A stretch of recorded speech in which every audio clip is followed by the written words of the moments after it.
Get ready, start. Now, I would refer to some of our economic and other problems indicated or not referred to in the address of the President. It is true that the per acre yield of wheat, paddy and other food articles has increased.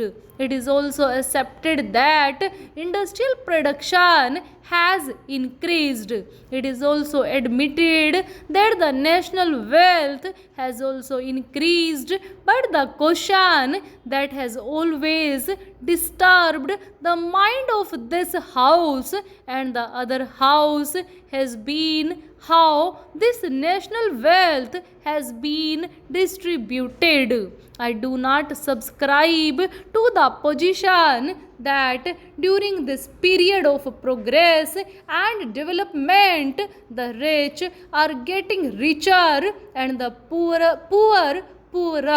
But I do feel that the distribution of the wealth has not been equitable, and on the demand of Parliament, a committee was established to go into the matter and report. We have been long awaiting this report.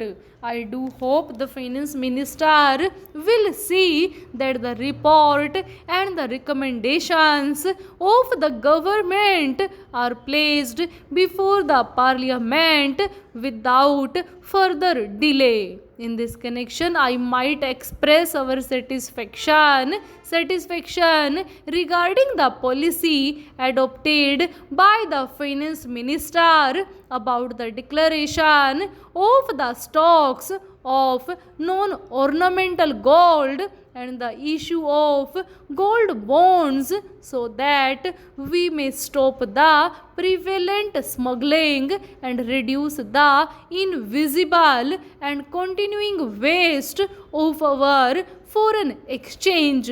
I feel this policy has had good effect inside and outside the country, and it has also helped to weaken the deep rooted social habits of gold hoarding, which in the present context is neither in the interest of the hoarder nor the public at large.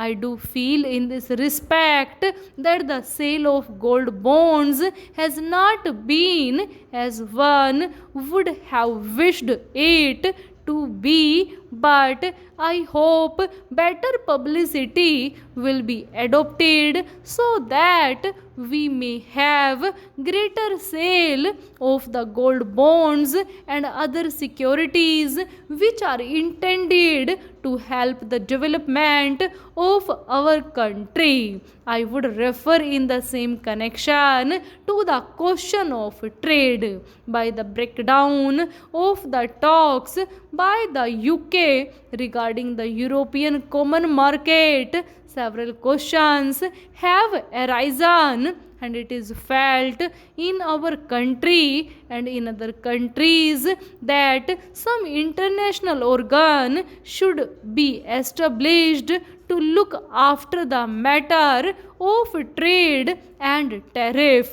The GATT provides a forum to contracting parties, which is a specialized international body governing world trade. It is a matter of satisfaction that the United Nations is contemplating to have a world conference on trade in March 2004, for which preparations have already been started. I do hope this conference will consider the position of the countries which have recently become independent and which have a long way to go to build up their economic position.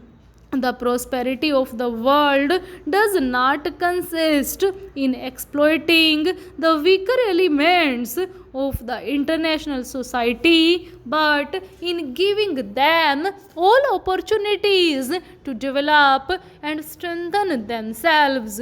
Similar sentiments have been expressed by world statesmen. I do hope that our government will also emphasize in the coming conference the necessity of helping the underdeveloped countries. The government of the United Kingdom is also contemplating to have a trade ministers conference shortly, and I have no doubt that the question of preference to Commonwealth countries and other matters will arise, and well considered decisions will be taken in the matter of trade and tariff, which will strengthen the United Kingdom as well as the other Commonwealth countries. Let me make it clear, sir, that unless we reduce the cost of production of our export commodities and are able to compete in price with other countries, no matter of trade facilities will help our exports, which have to be considerably increased to meet our foreign exchange requirement. As regards education, I would like to emphasize that as we have to educate our masters in order to have a healthy democracy, we should not grudge expenditure in spreading compulsory primary education as early as possible. But I am more concerned, sir, with the question of the quality of education. I have stressed many a time, and I would repeat again that the education that is being imparted to our young generation does not contain the material to develop our patriotic urge on national scale and our moral urges to feel or make our children feel one with humanity. The education ministry will have to take into consideration the question of prescribing certain standard textbooks so that the education that the younger generation will receive will be different from that which has been given so far with communal and sectarian bias. I would also appeal to the education ministry to see that the textbooks are made very cheap. Full stop.